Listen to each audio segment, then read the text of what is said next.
Quick question. Are you accidentally putting your dog at risk on winter walks? Hey, I'm Todd the Big Dog, and today we're breaking down exactly how cold is too cold for your dog, because not all pups handle winter the same. Things like their size, their fur, and their age all play a huge role in how they feel the chill. So, let's start with a general temperature guide that most vets agree on. If it's above 45 degrees Fahrenheit, most dogs are going to be perfectly fine and comfortable.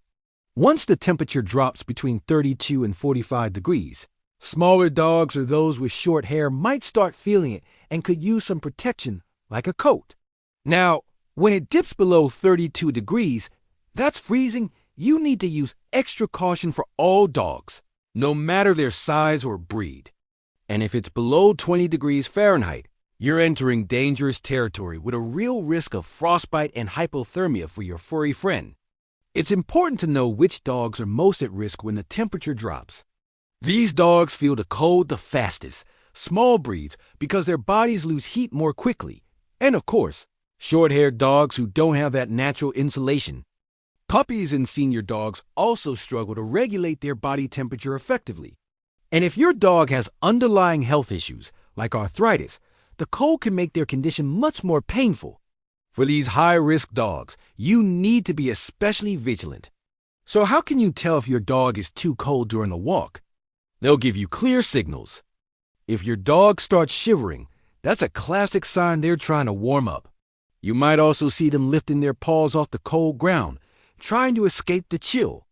Other signs include them slowing down significantly, maybe even refusing to walk altogether, or showing signs of anxiety like whining. If you spot any of these cold stress signs, it's definitely time to cut the walk short and head back inside where it's warm. All right, let's talk about some winter walk safety tips that actually help keep your dog safe and happy.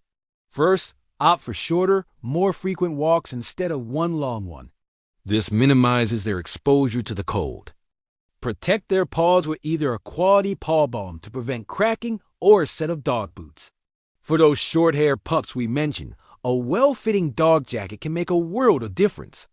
And on days when it's just dangerously cold outside, don't be afraid to skip the walk entirely and focus on indoor enrichment like puzzle toys or training sessions to keep them stimulated. Remember, every dog is different.